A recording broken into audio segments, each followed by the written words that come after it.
Hello friends, आपका फिर से स्वागत है आपके अपने एजुकेशनल चैनल में।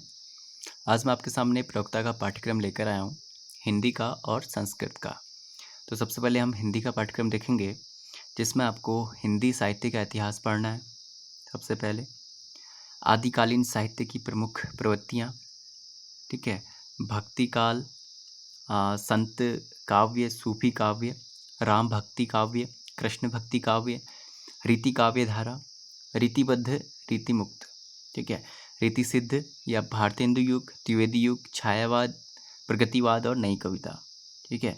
तो ये सब जो है हिंदी जो साहित्य का इतिहास है, इस जो मेन टॉपिक है इसके, ये सारे सब टॉपिक हैं जो आपको तैयार करने हैं। अभी मैं आपको ये भी बताऊंगा कि आप कहाँ से इसकी तैयारी एक ही किताब से अच्छे से कर पाएंगे। अगर आपने अपना पोस्ट ग्रेजुएशन कंप्लीट किया है हिंदी से, तब तो आप इजीली कर लेंगे, लेकिन अगर अभी आप कुछ टच में नहीं है काफ़ी टाइम से, तो भी मैं आपको बुक बताऊंगा।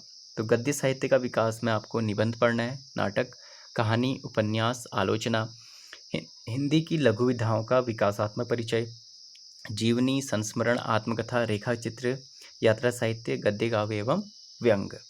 ऐसे काव्य शास्त्र की अगर बात करें, अवयव, भेद, रस, छंद, अलंकार, काव्य गुण, काव्य दोष, शब्द, शक्तियाँ। फिर भाषा विज्ञान में हिंदी की जो उपभाषाएं हैं और विभाषाएं, बोलियां, हिंदी शब्द संपदा, हिंदी की ध्वनियाँ आपने पढ़नी है। व्याकरण, अब व्याकरण की कुछ बात कर लेते हैं। व्याकरण में आपको हिंदी की वर्तनी, संधि, समास, लिंग, वचन, कारक, विराम चिन्हों का प्रयोग, पर्यायवाची, विलोम, वाक्यांश के लिए एक शब्द, वाक्य शुद्धि, मुहावरा, लोकोक्ति, ये पढ़ना है।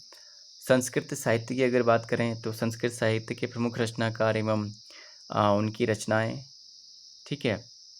भास, कालिदास, भारवी, माघ, दंडी, भवभूति, श्रीहर्ष, मम्मट, विश्वनाथ, राजशेखर के बारे में आपको पढ़ना है संस्कृत साहित्य में। और उसके बाद व्याकरण की अगर बात करें, संधि, स्वर, व्यंजन संधि, विसर्ग, समास, विभक्ति, उपसर्ग, प्रत्यय, शब्द रूप, धातु रूप, कालानुवाद। इनमें से बहुत सारे टॉपिक आपको ल्यूसेंट की जो जनरल हिंदी आती है, सामान्य हिंदी, उसमें मिल जाएंगे। बाकी आपके पास अपनी ग्रेजुएशन या पोस्ट ग्रेजुएशन की बुक्स होंगी, तो उससे आप हेल्प ले सकते हैं। अब बात करते हैं आपके प्रवक्ता के पाठ्यक्रम की, ठीक है। इसमें सबसे पहले जो संस्कृत के पाठ्यक्रम की, इसमें सबसे पहले आपको जो खंड क है, इसमें साहित्य परिचय, गद्य, पद्य एवं नाटक में आपको क्या पढ़ना है। निम्न ग्रंथों के निर्धारित अंकों के आधार पर शब्दार्थ, सूक्तियों के भावार्थ, शब्द का व्याकरणात्मक टिप्पणी, चरित्र चित्रण तथा ग्रंथकर्ता के परिचय, ये आपने देने हैं, ठीक है। जैसे कि इसमें पहला नाम है कादम्बरी, आपने पढ़ना है। कथामुखम इसको संस्कृत में कहा जाता है। नल चंपू, प्रथम उच्छ्वास, शिशुपाल बधम का प्रथम सर्ग पढ़ना है। अभिज्ञान शाकुंतलम और मृच्छकटिकम, गद्य काव्य, खंड काव्य, महाकाव्य एवं नाट्य काव्य के उद्भव और विकास का सामान्य परिचय, ये जो है सामान्यस परिचय, ये आपने पढ़ना है। और इन ग्रंथों के आधार पर जो ऊपर आपको दिया गया है कि आपने शब्दार्थ, सूक्तियों के भावार्थ, शब्द का व्याकरण, टिप्पणी, ये सब करने हैं इसमें।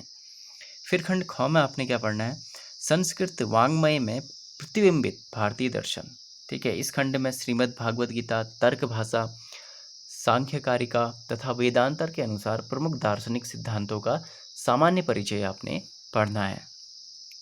काव्य शास्त्र की अगर बात करूं तो काव्य शास्त्र में साहित्य दर्पण एवं काव्य प्रकाश के अनुसार काव्य लक्षण, प्रयोजन, शब्द वृत्तियां, ध्वनि, रस एवं निम्नलिखित अलंकारों का परिज्ञान, इसमें अनुप्रास, यमक, श्लेष, उपमा, रूपक, उत्प्रेक्षा, संदेह, भ्रांतिमान, अतिशयोक्ति, स्वभोक्ति, विरोधाभास तथा पारी संख्या, ठीक है। तो इतने अलंकार आप लोगों ने तैयार करने हैं।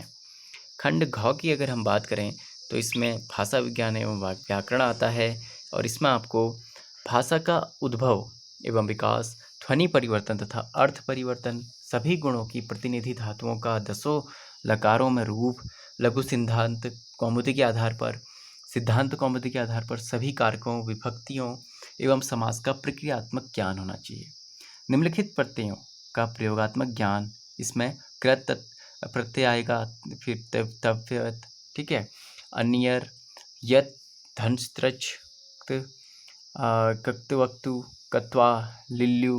देखिए जो ये कठिन शब्द आ रहे हैं ये आपके प्रयोक्ता लेवल को डिफाइन करते हैं। शत, सानच, तुमुन, तद्धित, अख, कुत, मतुप, ढक, ढकी, फक, ख, यत एवं छस्त्री प्रत्यय, टाप, टप्र, डीप, डीन विशेष इसमें उक्त प्रत्यय लघु सिद्धांत कौमुदी के आधार पर जो प्रेष्टव्य हैं। फिर है इसमें रचना एवं पारिभाषिक शब्द, संस्कृत सुभाषित एवं सूक्तियों का परिज्ञान, अशुद्धि परिमार्जन और वाक्य परिवर्तन। नाटक में प्रयुक्त पारिभाषिक शब्दों का ज्ञान।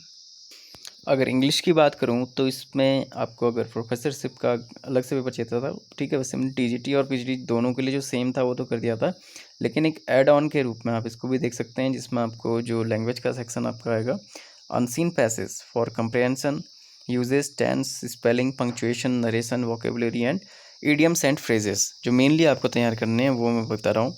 फिर आपको सेक्शन 2 में जो लिटरेचर में आपने पढ़ना है, form of literature and figure of speech. उसके बाद ऑथर्स एंड वर्क्स, इसमें आपको William Wordsworth, John Keats, Charles Lamb, PB Shelley, Charles Dickens, Matthew Arnold, Alfred Tennyson, Thomas Hardy, TS. Eliot, Kamala Das, Mulk Raj Anand, Nissim Ezekiel, Robert Frost, Walt Whitman, Ernest Hemingway, William Faulkner and William Shakespeare आपको पढ़ना है।